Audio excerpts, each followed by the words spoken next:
Okay, so now we solve the 52. 52 is tricky problem, so let's be focused on this strange problem. When you say A is a subset of R, and A contains all rational, and ask about which of the following must be true. So the first one is A is open, that A must be real number. This is tricky, right? Because we need to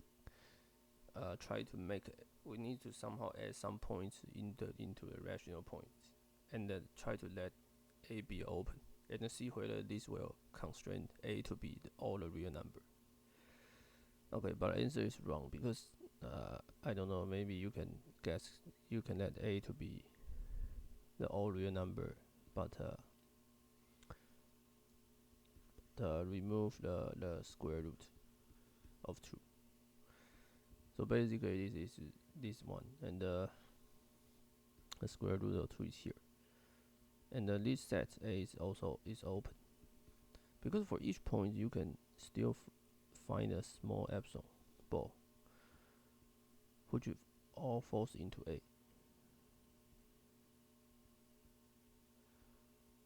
So, but A is not all the real number, so this is A is false.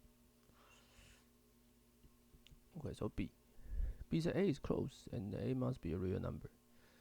So remember that the closure of Q is the real number. So when A contains Q, then A closure must contain Q closure.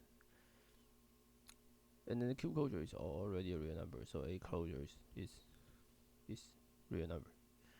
And then the closure is all the closed set. The smallest closed set contain A. So B is correct. Since A is closed, so the smallest closed set contains A is the closure of A. So B is correct. How about C?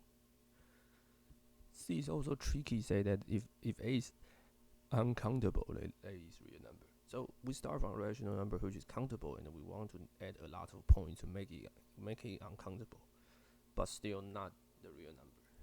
So the easy way is we just use that Q union of the 0, 1 interval.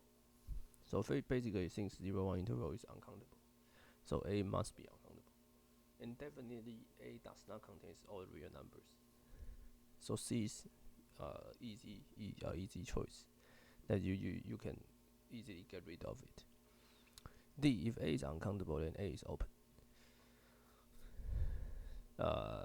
Definitely not correct, because if we choose C equals to if we choose A equals to rational number union of the 0, 1 interval, then A is uncountable, but A is still not open, because you can choose like 0.5, which belongs to rational number, but this point is not open point.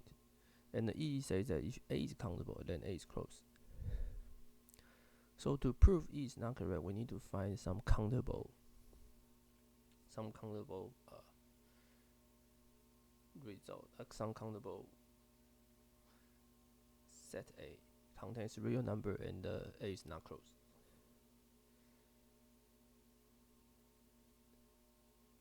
So how do we do this? If I let A equals to rational, then A is not closed, because I can use rational number to approximate the square root of 2, but square root of 2 does not inside A. So E is also a simple choice that you can get rid of it. So E is not correct. B, C is not correct. B is not correct. A, C, D, E are not correct. So the answer is B. The answer is B.